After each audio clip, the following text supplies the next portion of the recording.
October 11th, we got Jaron Boots Ennis taking on a guy by the name of Uisima Lima. Hopefully, I pronounced it right.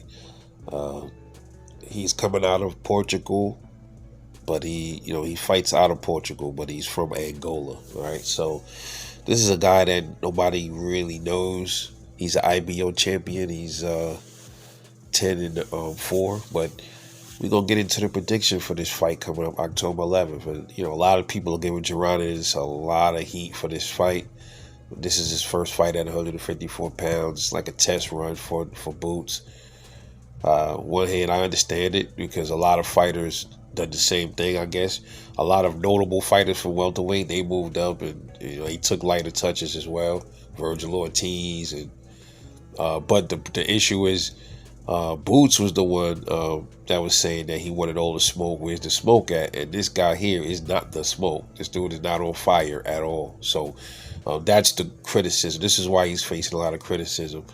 And also from recent exposures by Jesus Ramos when Eddie Hearn was trying to make a fight with Abel Ramos, who's a welterweight, to pull him up to 154 to fight Boots when Jesus, the real 154 pounder with more power and younger, that's closer to Boots' age, was right there at the division. But that's neither here nor there. Let's get into the tail of the tape for both of these fighters, man. Whether you like the fight or not, the fight is happening. All right, so that's what it is.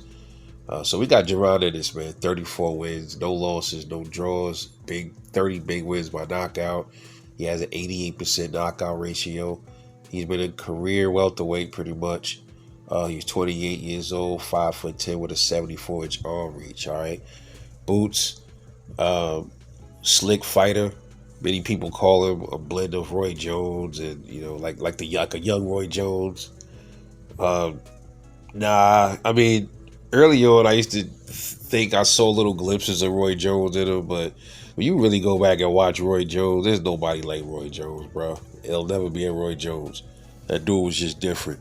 You might see like little things that might mirror Roy Jones from Boots once in a while, but he has nowhere near the reflexes as a Roy Jones. Roy Jones is almost like a superhuman to me, man. It was crazy to watch, but Boots, he does have quick hands, good reflexes. He fights off angles, good footwork, good jab, good power down at welterweight. Appears to have a decent chin at welterweight because we've seen him hit by. Stanionis has decent power. He got hit by what's the dude name? The Roy Villa dude who was a power puncher.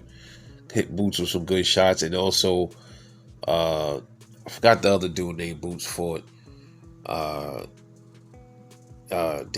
was that guy name that had good power? Sergey Lipinets. He had a good power, and Boots destroyed him in 6 rounds. But all in all, very good fighter, man.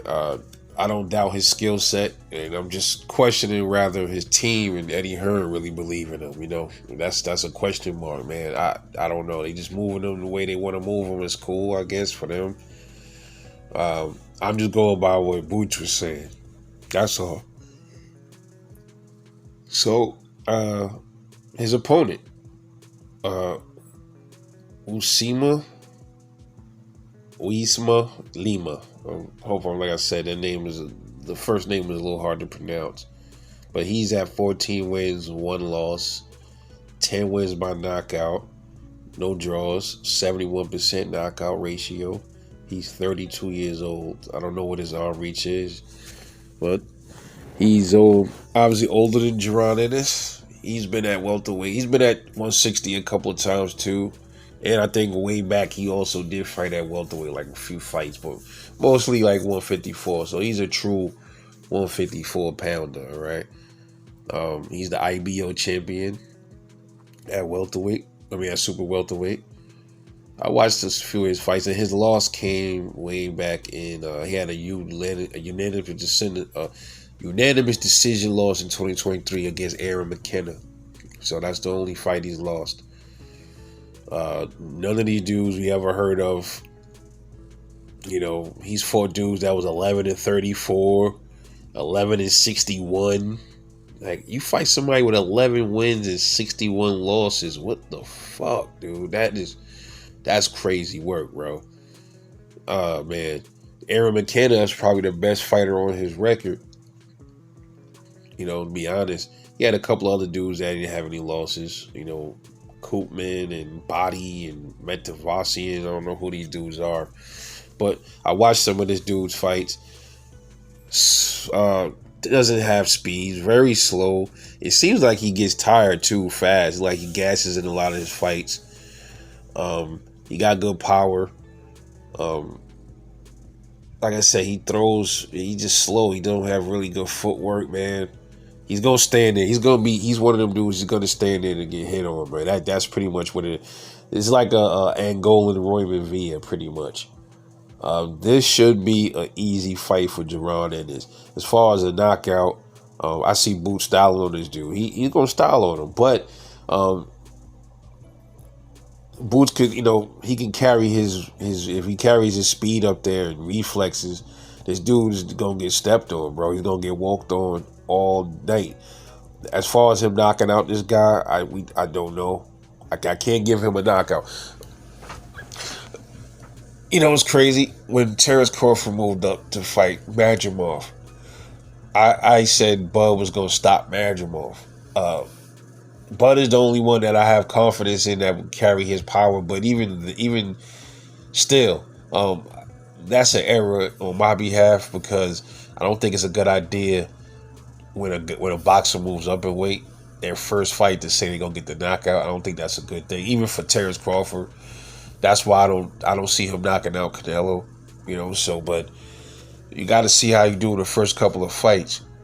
Say with other fighters like T.O., you gotta give them their first fight and you see how they perform and how their power is looking. That's usually an indicator on what it's gonna be like as they advance in the division, But this guy has no special effects to him. Minimal defense, no footwork. He's slow. He doesn't move his head. He looks like he doesn't have a gas tank. And if Boots, if moving up in weight, he still keeps his engine. He gonna step on this dude.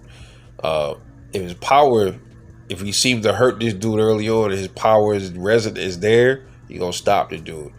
But I can't give him that. I gotta give Boots the decision. I would say super duper unanimous decision. He's gonna get jabbed up all night. Now, one thing I did say is I made a video saying, could we see an upset? We've seen this time and time again. This happens. It almost happened to Tank Davis.